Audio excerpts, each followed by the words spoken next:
में मत बोलो, जीवन में। मेरे जीवन में भर दो, मेरे जीवन में भर दो, गुरुदेव मेरे दाता, गुरुदेव मेरे दाता, हमको ऐसा वर दो, हमको ऐसा वर दो, सेवा सुमिरन सत्संग, सेवा सुमिरन सत्संग, मेरे जीवन में भर दो, मेरे जीवन में भर दो, निंदा जो हमारी करे, निंदा जो हमारी करे, उनका गुणगान करे, उनका गुणगान करे, उनका भी उपकार करें। उनका उपकार करे, उनका उपकार करे, नफरत जो करे हमसे, नफरत जो करे हमसे, उनसे भी प्यार करे, उनसे भी प्यार करे, समता भाव जगा कर, समता भाव जगा कर, प्रभु प्रेम का रस भर दो, प्रभु प्रेम का रस भर दो, गुरुदेव मेरे दाता, गुरुदेव मेरे दाता,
जिस और भी मैं देखूं एक मैं ही नजर आता रहूं।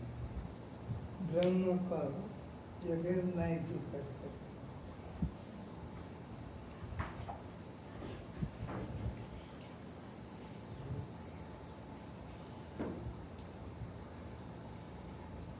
चेयर पे बैठ जाओ, पर जगह है।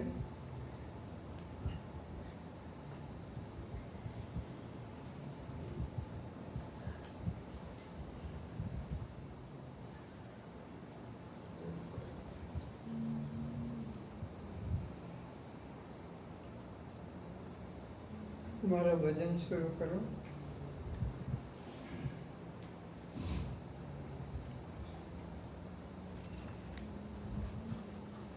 सच्चिदानंद में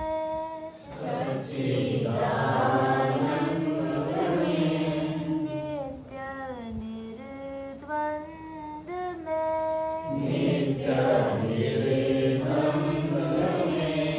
ब्रह्म जाना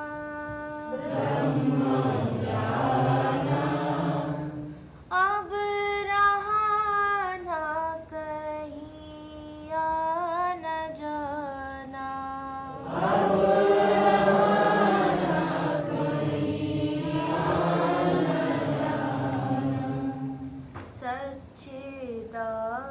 सच्चिदानंद में नित्य निर्द्वंद में ब्रह्म जाना अब रहा ना कहीं आना जाना।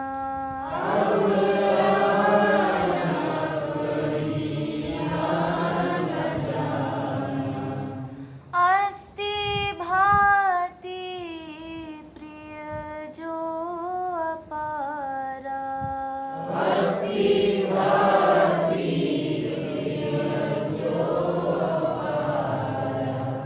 रूप स्वयं प्रकाश हमारा।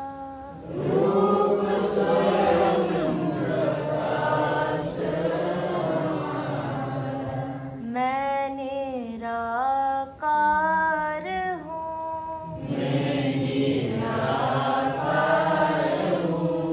मैं ही साकार हूँ रूप माना रूप नाना। मैं निराकार हूँ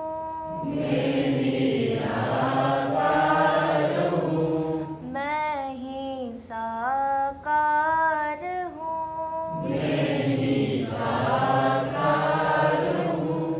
रूप नाना मेरे संकल्प में जग समाना।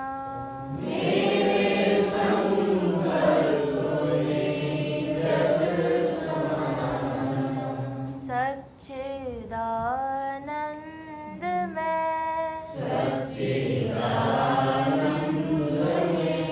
नित्य निर्द्वंद में ब्रह्म जाना अब रहा ना कहीं आना जाना।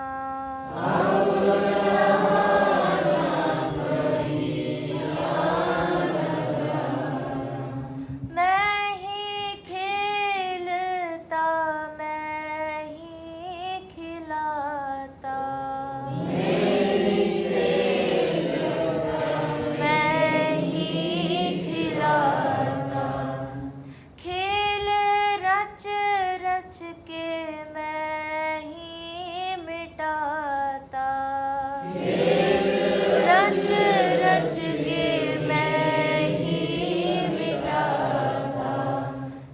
संग नालेश है, संग नालेश है, राग ना द्वेष है, राग ना द्वेष है, नित्य ज्ञाना, नित्य ज्ञाना, हो के द्रष्टा दृश्य दर्शना, होके द्रष्टा दृश्य दर्शना,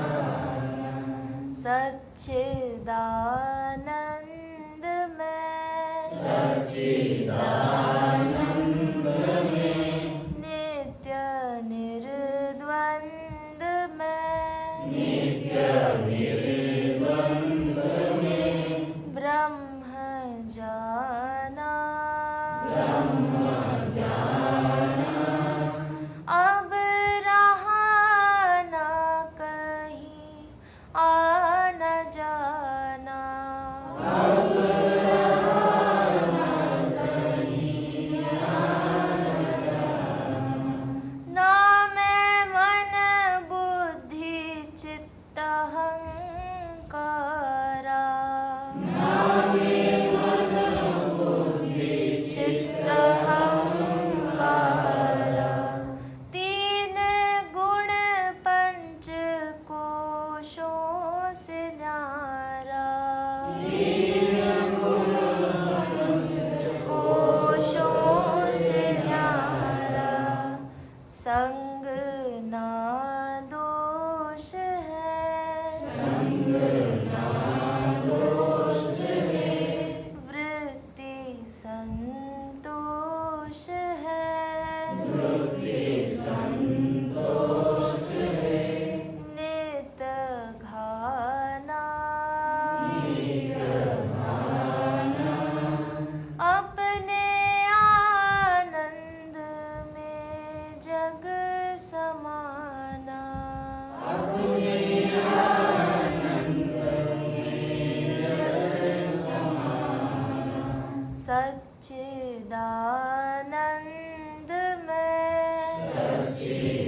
सच्चिदानंद में, नित्य निर्द्वंद में, नित्य निर्द्वंद में, ब्रह्म जाना, ब्रह्म जाना, अब रहा न कहीं आना जाना, अब रहा न कहीं आना जाना, ब्रह्म रूप में सब कुछ आपे, ब्रह्म रूप में सब कुछ आपे, नार दूसरा कोई भासे,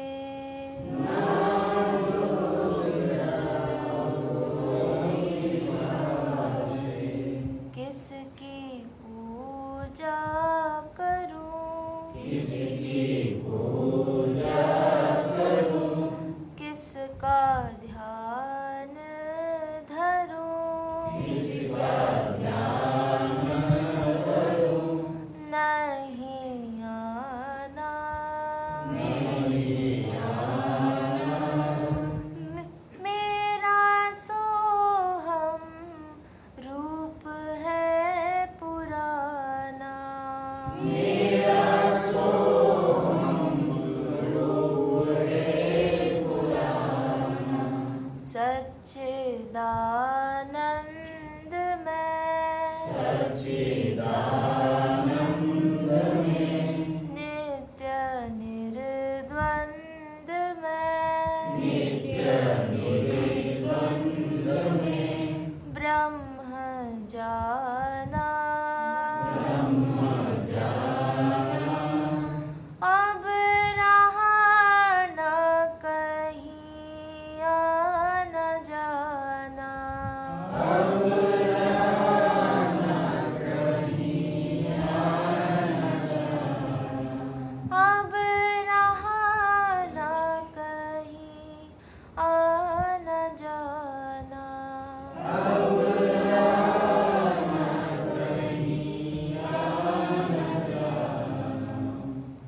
बोलो सद्गुरु भगवान की जय।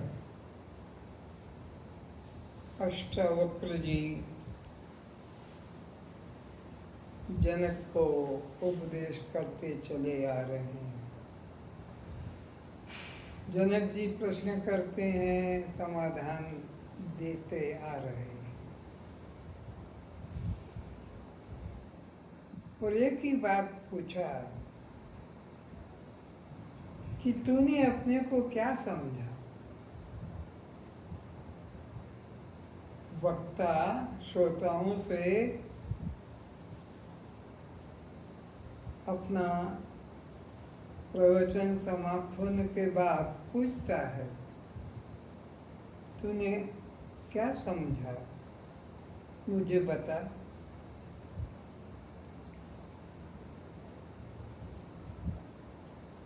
तो सबका निचोड़, वर्षों का, युगों का, कल्पों का निचोड़ कितने थोड़े से में बता दिया कि कल्पों से, वर्षों से, युगों से, अनादि से जो ये बदलता आ रहा है, जो ये देह की तरफ इशारा करके जो ये बदलता आ रहा है, ये मैंने कभी ये देव भी बना, कभी राक्षस भी बना, कभी भूत प्रेत बना, तो गंधर्व बना, कभी कुत्ता बिल्ली गधा घोड़ा बना, 84 लाख योनियों में ये जो बदलता बदलता आ रहा है। 9 लाख प्रकार के तो जमीन, ये आकाश, जल में रहने वाले 9 लाख प्रकार के जल में रहने वाले जीव कितने को तुम जानते होगे? 9 लाख प्रकार के जल में रहने वाले वो मैंने भोगे हैं। 10 लाख प्रकार के आकाश में उड़ने वाले शरीरों को मैंने भोगा है। 11 लाख जमीन से पैदा होने वाले शरीरों को मैंने भोगा है। 20 लाख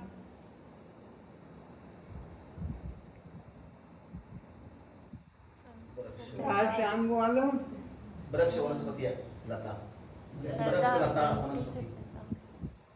ठीक है, तो 11 लाख प्रकार के मैंने जमीन में घुस के रहने वालों को मैंने भोगा है। 20 लाख जमीन से निकलने वाले शरीरों को मैंने भोगा है। 30 लाख 4 टांगों से चलने वाले शरीर को किसने, बोलो, मैंने भोगा है। और 4 टांगों से चलने वाले, 2 टांगों से चलने वाले 4 लाख शरीरों को मैंने भोगा है। लेकिन मैं इनमें से एक भी नहीं, मैं इनमें से एक भी नहीं हूं। भोगा है किसने? जीव ने भोगा है। आकर 4,84,000 जोनि भ्रमत, यह जीव अविनाशी। मैं जीव नहीं हूं, अहम ब्रह्मास्मि, मैं तो शुद्ध ब्रह्म हूं।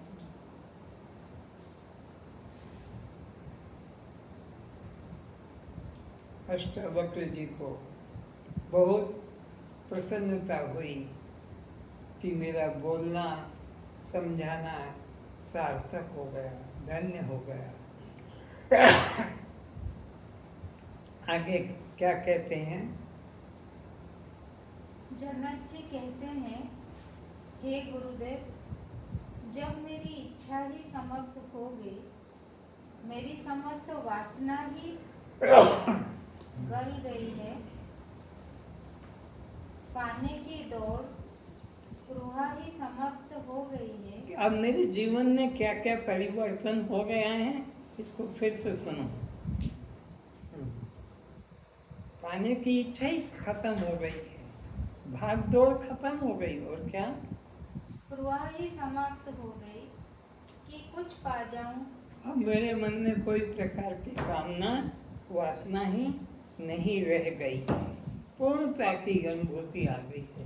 मैं तृप्त हो गया हूँ, मैं कृत्य हो गया हूँ। जिस करने के लिए जीवन मिला था स्वरूप का बोध, वो मैं अपने स्वरूप का बोध कर चुका हूँ। कृत्य कृत्य धन्य धन्य हो गया हूँ। मेरे पिता माता भी धन्य हैं और मेरा जीवन भी धन्य है। और आप गुरुदेव तो साक्षात धन्य रूप है। कुछ हो जाऊं, कुछ बन जाऊं, ऐसा मेरे मन में अब कुछ भी नहीं कि हो जाऊं, कुछ बन जाऊं, कुछ बदल जाऊं। कुछ मिल जाए, ऐसा अब कोई भी भाव ना रहा। सब वासनाओं से मैं मुक्त हो गया। जो हूँ, जैसा हूँ, उसी में शांत संतुष्ट हूँ। और अधिक कुछ बढ़ने की, पाने की, खोजने की चाह ही खत्म हो गई। जैसा हूँ उसी में मैं अब संतुष्ट हूँ। अब मेरे लिए धन हो तो ठीक, ना हो तो ठीक। अब मेरे लिए कोई सम्मान दे तो ठीक, अपमान दे तो ठीक। मेरे को न सम्मान से मतलब है न अपमान से। धन मिल जाए तो ठीक है, निर्धनता बनी रहे तो ठीक है। अब कोई वासना नहीं रही, निर्वासनिक हो गया। पूर्णता का बोध जग गया कि जब मेरे अलावा कोई दूसरा है ही नहीं, जब मेरे अलावा कोई दूसरा ही नहीं तो किसको पाने की इच्छा करूं और किसको त्याग करने की इच्छा करूं, किससे मैं राग करूं और किससे द्वेष करूं। कोई दूसरा हो तो राग द्वेष करूं, पाने की इच्छा करूं, छोड़ने की इच्छा करूं। अब कोई दूसरा मेरे मन में नहीं। अब तो जैसा हूं तैसा मैं संतुष्ट हूं अपने आप। फिर मित्र, सेवक कोई पास हुआ तो ठीक, पास नहीं है तो ठीक। कोई शिष्य पास में है कि कोई नौकर पास में है कि कोई मित्र पास में है तो ठीक, और दूर है तो ठीक। अब मैं कोई अपेक्षा आशा नहीं रखता। वासना से शून्य व्यक्ति निर्धन हो तो भी वह महाधनी है। वासना अगर किसी प्रकार की नहीं है तो वासना से शून्य व्यक्ति कितना भी निर्धन क्यों ना हो, वो पूर्ण तृप्त है, पूर्णता को अनुभव करता है। वासना ही निर्धन बनाती है। जिसको किसी प्रकार की भौतिक वासना ही नहीं, लौकिक पारलौकिक वासना नहीं, वो अपने आप में पूर्ण है। अब उसको कुछ पाने की इच्छा नहीं। बिना मित्र परिवार के भी संपूर्ण जगत उसका है। बिना मित्र के, बिना वस्तु के भी संपूर्ण संसार उसी का है, क्योंकि वो अपने अलावा किसी दूसरे को देखता नहीं कि मानता भी नहीं। तो पेड़ पौधे, पुष्प, नदी, पर्वत, चांद, तारे, पवन, पशु पक्षी आदि जो भी दिखाई पड़ते हैं मेरे दृष्टि में सब मैं ही हूँ। तो अब मेरे को किसी के पाने की इच्छा नहीं है।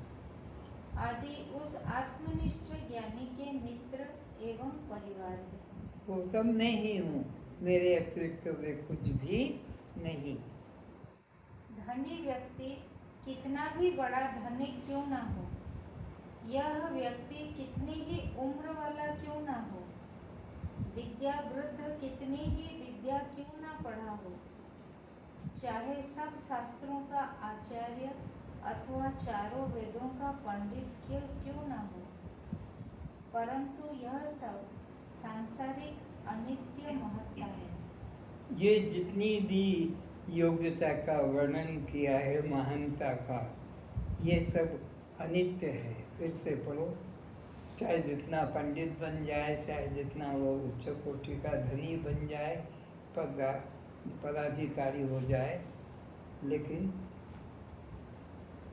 परंतु यह सब सांसारिक अनित्य महत्ता है। सब अनित्य की महत्ता है। ये कोई नित्य वस्तु की महत्ता नहीं। नित्य वस्तु तो आत्मा है, वो मैं हूँ। और ये तो सब लौकिक महत्ता है, सब नाशवान है, सब बदलने वाली। कोई सदा एक जैसा नहीं रहेगा कि धनी सदा धनी नहीं रहेगा, कि बड़ी उम्र वाला सदा उम्र बढ़ती ही चली जाएगी, वो भी एक दिन मर जाएगा। इसलिए मेरे को किसी भी भौतिक महत्ता से महत्व नहीं कि मैं इतना उच्च कोटि का पंडित हो गया हूँ, कि ध्यानी हो गया हूँ, कि योगी हो गया हूँ, कोई महत्ता नहीं। जनक जी अपनी आत्मस्थिति के संबंध में बता रहे हैं। जनक जी ये किसकी महिमा गा रहे हैं? किसी और देवी देवता की नहीं, अपने आत्मा की महिमा गा रहे हैं कि मैं कैसा हूँ। कि जब मेरे मन से द्वैत समाप्त हो गया तो अब प्रपंच कहाँ रहा। जब हमारे मन से द्वैत भाव समाप्त हो गया, द्वैत है ही नहीं, तो प्रपंच अब कहाँ रह गया? प्रपंच तो तब रहे कि मैं और हूँ और वो और है, मैं और हूँ और वह और है, मैं यहाँ हूँ वो वहाँ है, मैं ऐसा हूँ वो ऐसा है। द्वैत प्रपंच ही समाप्त हो गया।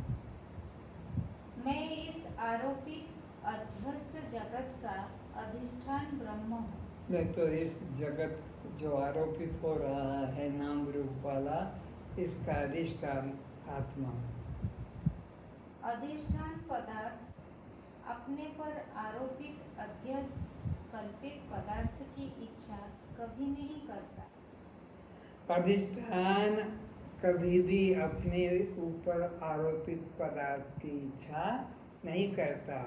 अधिष्ठान रस्सी में सर्प की प्रतीति होने से रस्सी क्या सर्प की इच्छा करेगी? कभी नहीं करेगी। जैसे सूत के गोले में सूत के सिवाय कुछ नहीं रहता।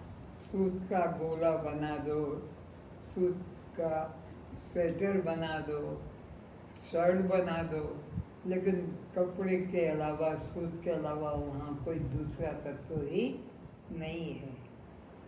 इसी प्रकार ब्रह्म में जगत रूप उत्पत्ति, पालन व लय की त्रिपुटी दिखाई पड़ने पर भी ब्रह्म से न कुछ उत्पत्ति हुई है, न स्थिति हुई है, न लय हुआ, एक ब्रह्म ही है।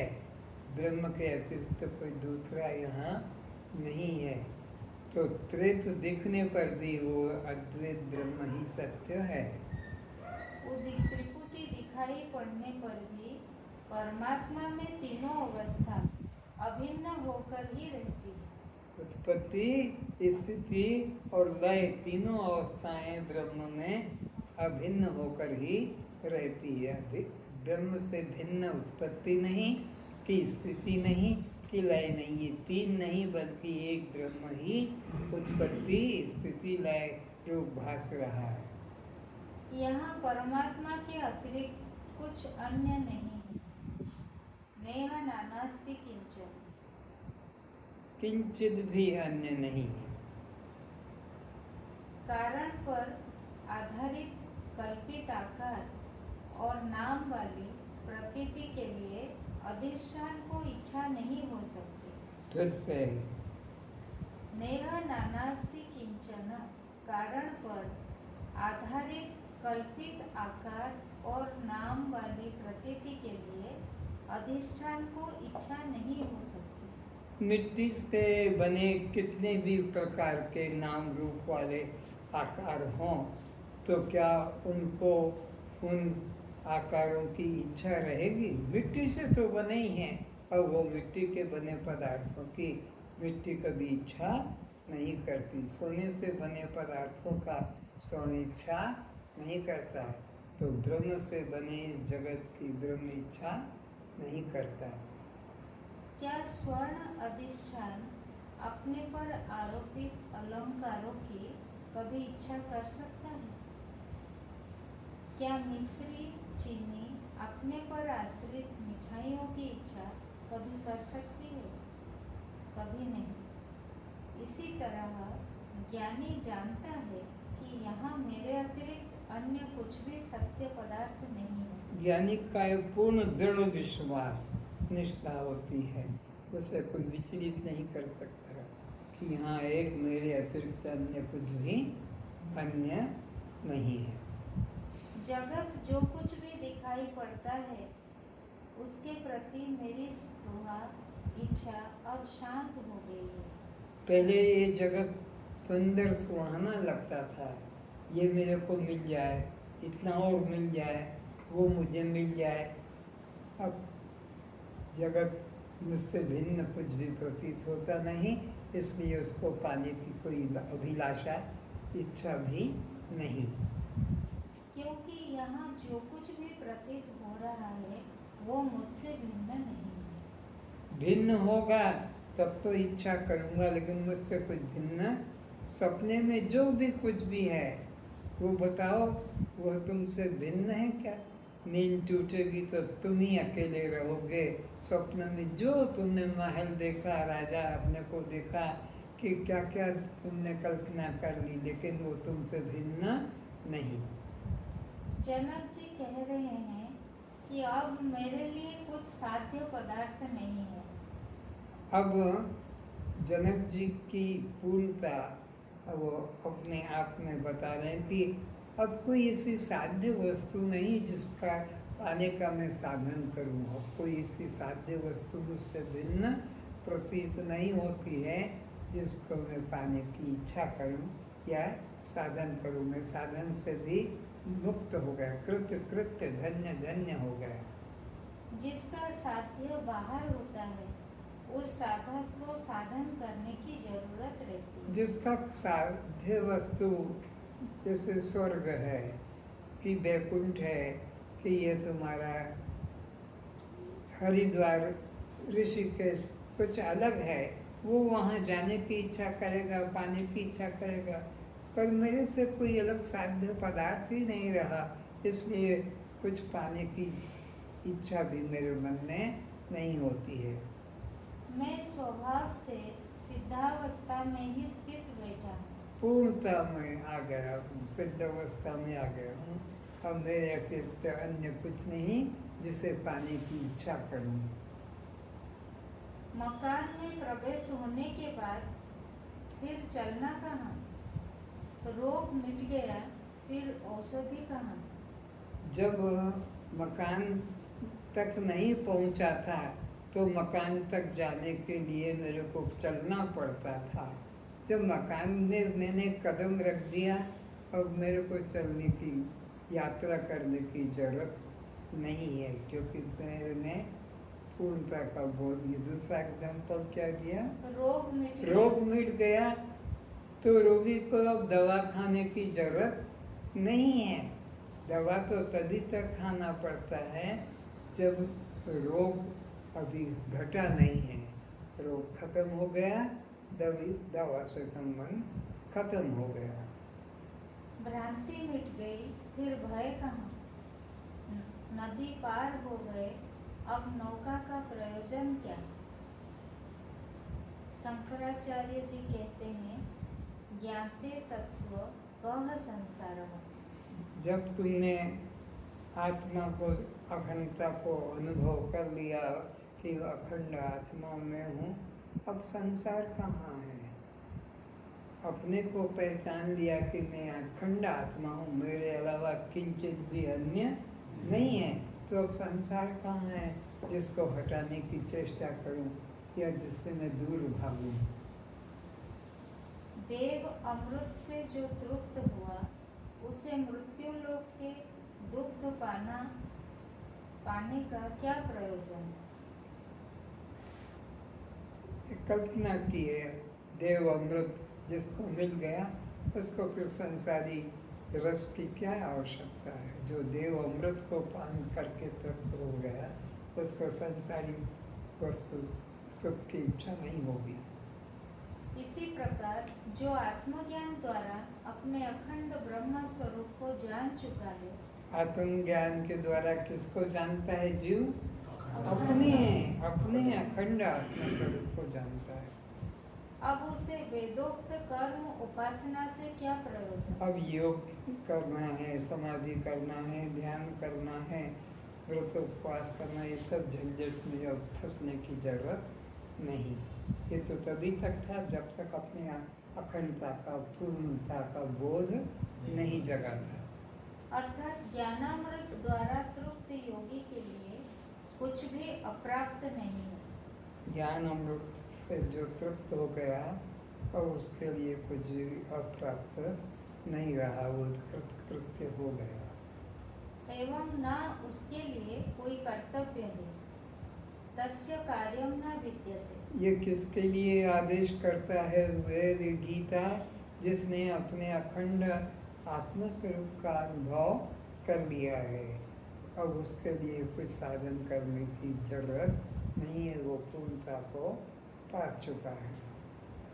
यदि वह अपने कल्याणार्थ कुछ साधना कर्तव्य मानता है तो सोचो अभी उसको अपनी आत्मा का पूर्णता का बोध, अखंडता का बोध, सर्वव्यापकता का बोध नहीं जगा है। जिसको अखंडता का, सर्वव्यापकता का बोध नहीं जगा, वो उसे फिर पाने के लिए साधन करेगा, इच्छा करेगा, लेकिन ज्ञानी व्यक्ति को कुछ पाने की बाकी नहीं, इसलिए उसको किसी प्रकार के पदार्थ की इच्छा भी नहीं। जब अखंड असंग आत्मा का अहम रूप से, मैं रूप से ज्ञान कर लिया, तब तत्क्षण ही द्वैत का पूर्ण अभाव हो गया। जब ज्ञान हो गया तो आत्मा में और तुम्हारे में क्या, कौन सा संबंध रहा? संबंध दो में होता है। आत्मा ही मैं हूँ, ये बोध जग गया तो हमारे सब संबंध मन से खत्म हो गए। जब द्वैत का पूर्ण अभाव एकत्व दर्शन से हो गया, तो फिर शोक मोह का कारण परिवार कहाँ? अब जीव भी कहाँ? जीव तो ब्रह्म ही है, जीवो ब्रह्मयो केवलम। अब द्वैत भाव खत्म हो गया। तत्र को मोह कह शोक। अब वो किसके लिए मोह करे और किसके लिए शोक करेगा? जब एक ही का बोध हो, अखंडता का बोध जग गया, तो अब किसका शोक करे, किसका मोह करे? अर्थात सर्वत्र एक अखंड ब्रह्म सत्ता को मैं रूप से जान लिया, तब द्वैत के अभाव में किससे किसको मोह हो, किसके लिए कौन शोक करे? समझ में आ रहा है? भाषा सरल है। आत्मज्ञान होने पर ज्ञानी का शोक मोह स्पृहा आकांक्षा क्रोध वासना समाप्त हो जाती है। अज्ञानी रात दिन शोक मोह में फंसा रहता है, रोता रहता है। अज्ञानी, ज्ञानी व्यक्ति को न कोई शोक होता है, न कोई मोह होता है, न दुख होता है, न हर्ष होता है, वो सदा साक्षी भाव में रहता है। जनक जी कहते हैं, पूर्णता का बोध होने से अब मेरे मन में द्वैत के अभाव में किसी प्रकार की वासना नहीं है। साधन करके जो मुझे प्राप्त करना था, वह आत्म साक्षात्कार तो मुझे बिना साधन, बिना कष्ट, बिना प्रतीक्षा के आपकी कृपा से मिल ही गया है। गुरु कृपा से वह मुझे मिल गया। अब मेरे मन में कोई कामना वासना नहीं, शोक मोह नहीं। मोक्ष मूलम गुरु कृपा। अब साध्य मुझसे भिन्न नहीं, तब साध्य के अभाव में साधन कहाँ? साध्य मेरे से कुछ भिन्न नहीं रहा, तो साध्य के अभाव में फिर साधन भी कुछ नहीं मेरे लिए, कुछ करना करते हुए मेरे लिए नहीं, क्योंकि मुझसे कोई साध्य वस्तु बाहर भिन्न नहीं है। किसके लिए साधन करूं? कुछ अन्य हो तो उसको पाने का चेष्टा करो, कुछ अन्य ही नहीं तो किसके लिए साधन करो? अज्ञान में ही मन दौड़ रहा था। अज्ञान था जब तक अपने आत्मा का स्वरूप का अखंडता का बोध नहीं था, तभी तक मन इधर उधर यहाँ वहाँ इसमें उसमें भाग रहा था। पर अब जब पता लग गया कि मैं ही एकमात्र सर्वत्र हूँ, तो अब मन कहाँ भागेगा? कोई भागने की जगह नहीं। अज्ञान में ही मन दौड़ रहा था कि मुझे परमात्मा से मिलना है, मुझे तीर्थ यात्रा करनी है, मुझे कुंडलनी जागृत करना है, मुझे ध्यान समाधि सीखना है। अब मुझे अपने स्वरूप का बोध हो जाने से पाने की सब भ्रांति दूर हो गई। अब मैं अपने आप में पूर्ण संतुष्ट और शांत हूँ। ये ज्ञानी की मन की दशा का वर्णन हो रहा है कि अब मैं अपने आप में पूर्ण संतुष्ट हो गया हूँ। अब मेरे मन में कुछ पाने की लालसा, कामना नहीं। श्वास लेने से पहले, कदम उठाने से पहले, संकल्प उठने से पहले वो साथ है। फिर से श्वास लेने से पहले, कदम उठाने से पहले, संकल्प उठने से पहले वह साथ है। परमात्मा वह मेरे श्वास लेने के पहले से वो साथ में है, कदम उठाने से पहले वो साथ। अगर वो पहले ना होता तो श्वास अंदर नहीं आता। अगर वो पहले ना होता तो ये कदम आगे बढ़ नहीं पाता। तो परमात्मा मेरे साथ नित्य है और मुझसे अभिन्न है। भिन्न भी नहीं कि दो मिलके चल रहे। समझाने के लिए बात को वेद में बोलना पड़ा कि कदम उठाने के पहले, श्वास लेने के पहले दो नहीं, वो खुद ही श्वास है और वो खुद ही कदम चलाता है।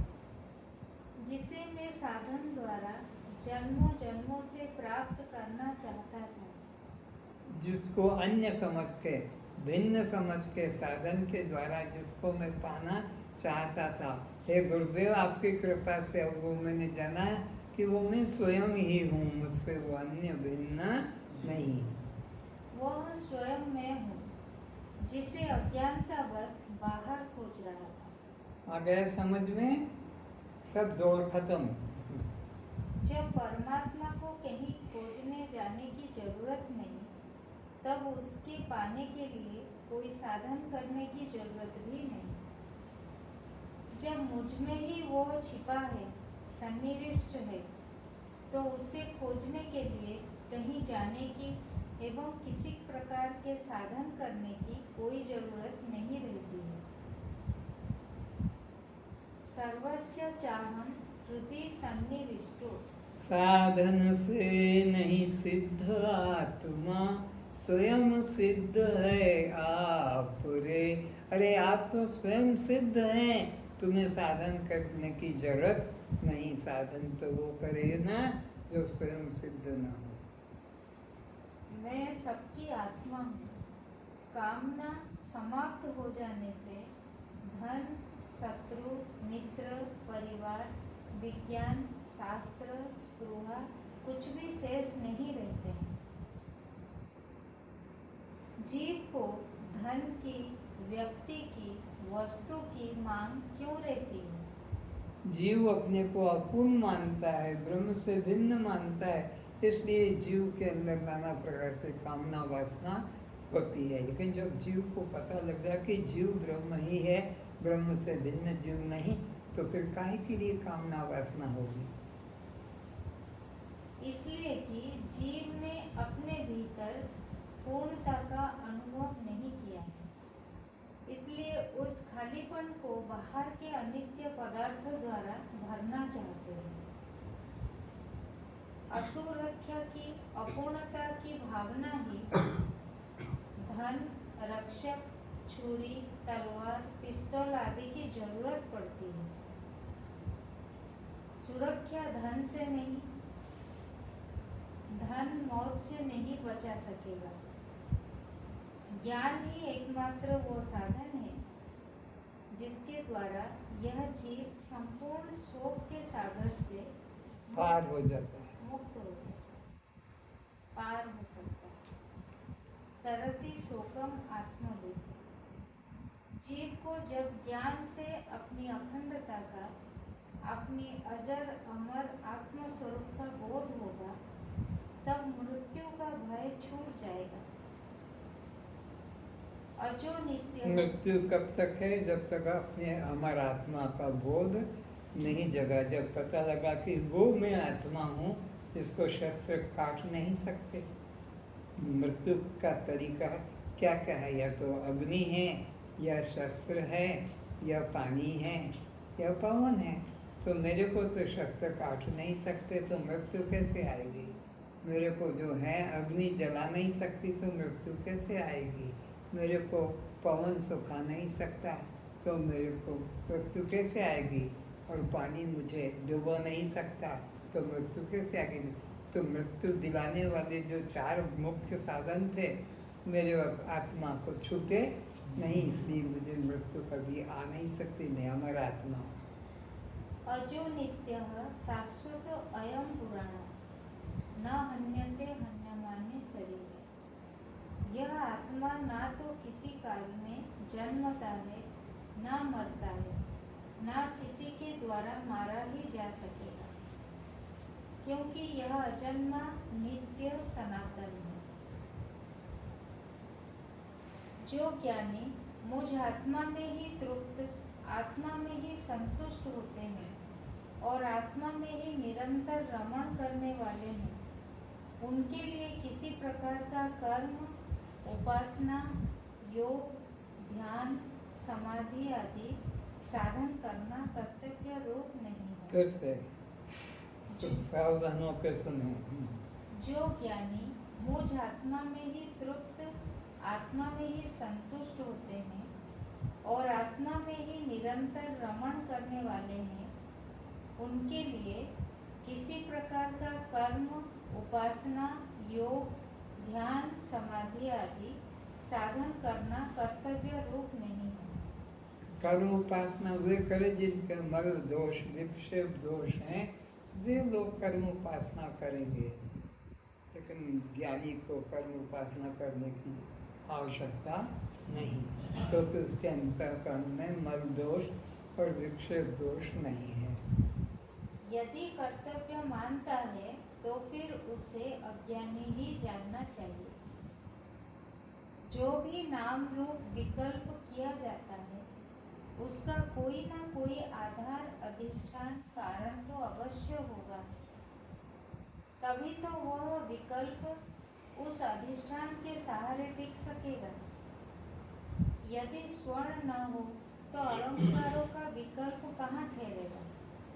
मिट्टी ही ना हो तो घड़ा, सुराही, दीपक आदि का विकल्प किस पर टिकेगा?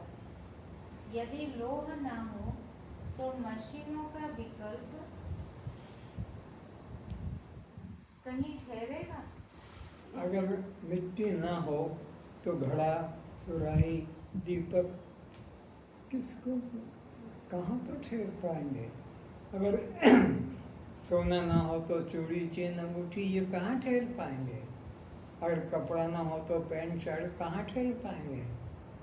अगर लकड़ी ना हो, काठ ना हो तो यह टेबल, कुर्सी, खिड़की, दरवाजा, तो ऐसे ही अधिष्ठान के सहारे ही ये नाम रूप टिकते हैं।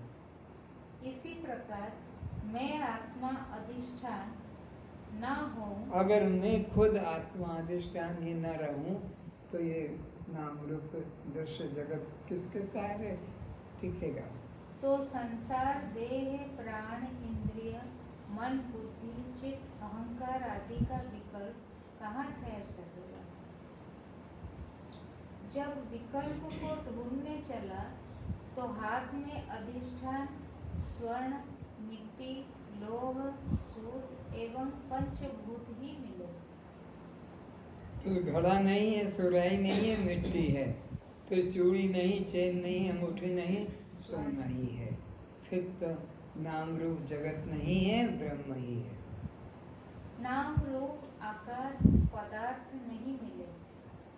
इसी प्रकार जब जगत को खोजने चला तो मुझ आत्म अधिष्ठान को ही पाया एवं विकल्प देह, प्राण, मन, बुद्धि, चित्त, अहंकार का पता ही नहीं चला। जैसे नींद टूटते ही स्वप्न लापता हो जाता है, इसी प्रकार आत्मबोध होने से दृश्य जगत खो जाता है। आत्मबोध जग गया, कारण का ज्ञान हो गया तो कार्य अदृश्य हो जाता है। अज्ञान काल में जगत दृश्य था, आत्मा अदृश्य था। ज्ञान होने पर आत्मा ही दृश्य होता है एवं जगत अदृश्य हो जाता है। जगत की सत्ता ही नहीं रहती है। फिर तो सिया राम में सब जग हो जाता है। मोह निशा सब सोवनहारा, देखी सपन अनेक प्रकार। अज्ञान निशा में सब सो रहे हैं और नाना प्रकार की क्रियाएं देख रहे हैं। यही जग जागहि जामिन जोगी, परमारथी प्रपंच वियोगी।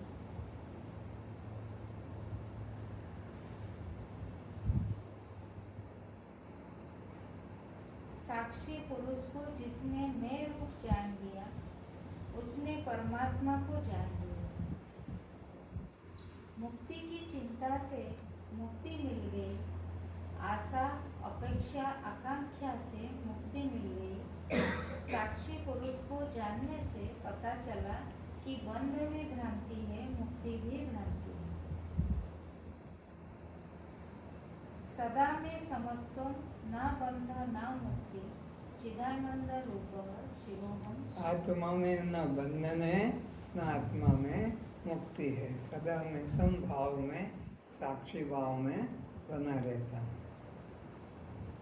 रात सपने में जेल गए, हाथ पैर में बेड़ी व हथकड़ी डाली गई। ये सपने की घटना। 1 वर्ष की सजा मिली थी, जिसमें से 11 माह भोग लिए। अब 1 वर्ष की सजा मिली और 11 महीने भोग लिए, तो कितना बाकी बचा है? 1 महीना। और नींद टूट गई तो अब उस 1 महीना जो बचा था सजा, फिर से सोना पड़ेगा। वो 11 भोगे वो भी झूठा, 1 बचा वो भी झूठा।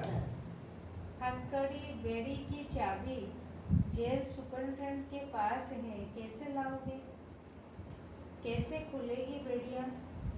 जैसे यह स्वप्न सब भ्रांति मात्र असत है, इसी प्रकार संसार बंधन भ्रम रूप है।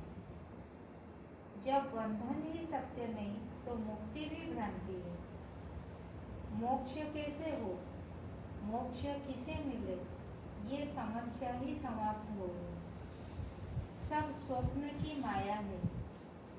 जेल से 1 माह पूर्व भाग कर आया हूँ, 11 माह सजा भोग कर आया हूँ, 1 माह की सजा बाकी है। मेरी बेड़ियाँ कहाँ कटवाऊँ?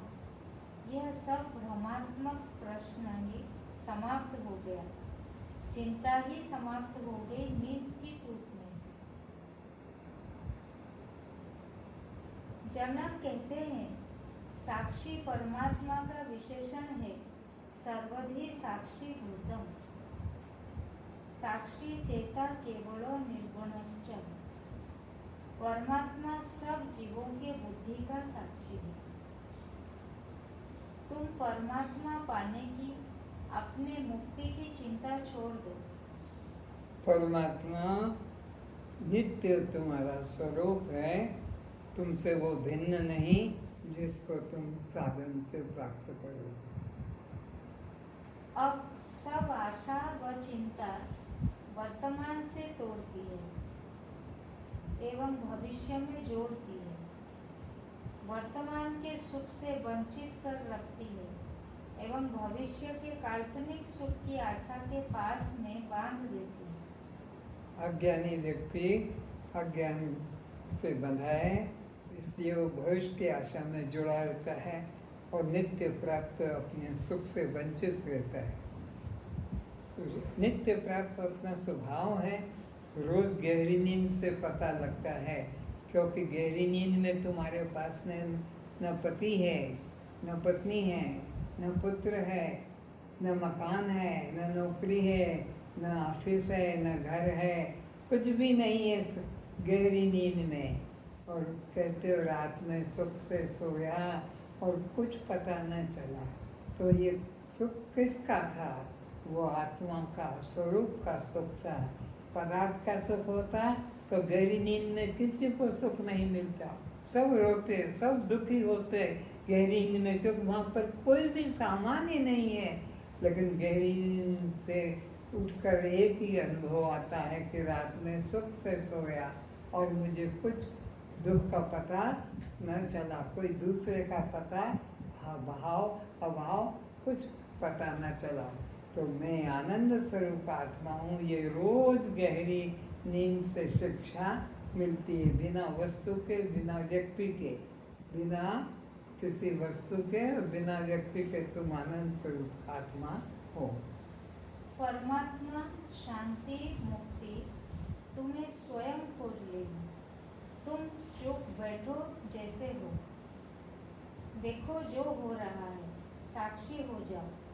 दृष्टा बन जाओ, साक्षी बन जाओ, बस चुपचाप बैठो। ये करूं वो करूं, इस द्वंद्व में मत फंसो। समस्त सृष्टि का कारण एवं अधिष्ठान एक ही सत ब्रह्म है। वह सृष्टि के आदि में जीवों के पूर्व संचित कर्मों के फलित हो जाने पर पुनः जीव के लिए उचित सृष्टि कर उनके फल भोग एवं नूतन कर्म करने की भूमिका तैयार कर देता है। वह ब्रह्म ही माया की उपाधि से ईश्वर एवं अविद्या की उपाधि से जीव संज्ञा वाला होता है। जीव का जिस भोग के लिए ये शरीर मिला है, वो भोग पूरा हो जाने पर ये देह भी समाप्त हो जाता है। फिर जो अभी संचित कर्म बाकी है भोगने को, परमात्मा में ईश्वर उसके अनुसार फिर शरीर इसको बना दे देता है और फिर उस शरीर में ये प्रवेश होकर अपने बचे हुए संचित कर्मों को भोगता है। इस बीच में अगर कोई सद्गुरु मिल गया और ज्ञान मिल गया तो जो भी संचित कर्म बाकी थे सब ज्ञान अग्नि से दग्ध हो जाते हैं और वर्तमान शरीर जितने दिन का है भोग कर आवागमन से छूट जाता है। जब तक ये संचित कर्म समाप्त नहीं होते हैं, पुनरपि जननम पुनरपि मरणम पुनरपि जननी, जब बार बार इसको जन्म लेना पड़ता है और मरना पड़ता है। लेकिन ज्ञान पा गया तो बस जिस भोग को भोगने के लिए शरीर मिला, भोग पूरा हुआ और उसके बाद में दूसरा नया शरीर इसको भोगना नहीं पड़ता, क्योंकि वो संचित कर्म सब ज्ञान अग्नि में जल जाते हैं। जैसे एक ही आकाश घट उपाधि से घटाकाश एवं मठ उपाधि से मठाकाश नाम से पुकारा जाता है, इसी प्रकार एक परमात्मा ही माया उपाधि से ईश्वर एवं अविद्या की उपाधि से जीव संज्ञा वाला होता है। किंतु दोनों में सत्ता दृष्टि से भेद नहीं। जीव और ईश्वर में कोई भेद नहीं, एक चेतन सत्ता है।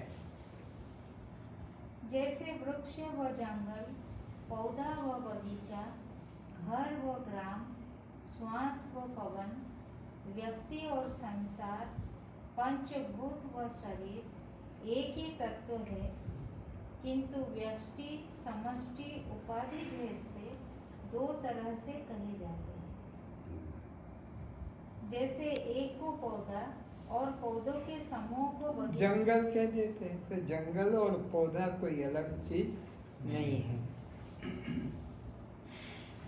नाम मात्र का भेद है, सत्ता दृष्टि से कोई भेद नहीं। इसी बात को वृक्ष एवं जंगल से समझे। एक को वृक्ष कहते हैं और वृक्षों के समूह को जंगल कहते हैं। पौधे पौधे मिलकर ही बगीचा, वृक्ष वृक्ष मिलकर ही जंगल कहा जाता है। मकान मकान मिलकर ही ग्राम नगर कहा जाता है। व्यक्ति व्यक्ति मिलकर ही संसार या पंचभूत के एक रूप को शरीर एवं समष्टि को संसार कहते हैं। इसी तरह एक देह की चैतन्य को आत्मा नाम से कहा जाता है और संपूर्ण जीवों के चैतन्य को भी परमात्मा नाम से कहा जाता है। तो आत्मा और परमात्मा दो तत्व नहीं है, जैसे कि वृक्ष और जंगल दो तत्व नहीं है।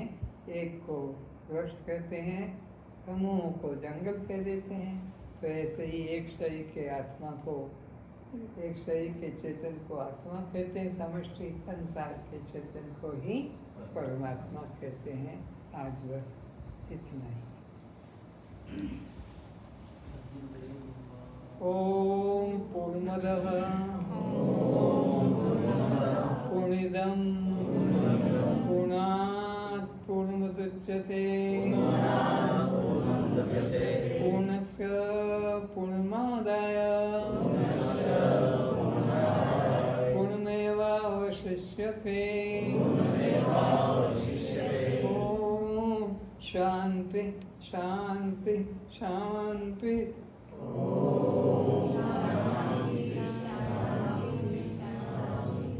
ओम सहना भवतु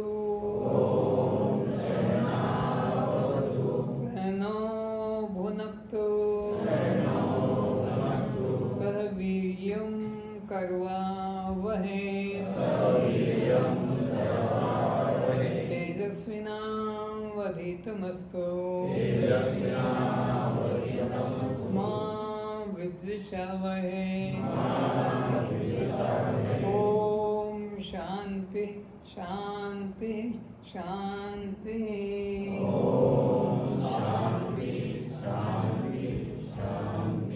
कस्त्वं जड़ हैं, दृश्य हैं, अनात्मा हैं, शव हैं, पर प्रकाश हैं, बद्ध हैं, क्षेत्र हैं। तो फिर ये जन्म मरण किसको? भूख प्यास, सुख दुख, वन मोक्ष, कस्त्वं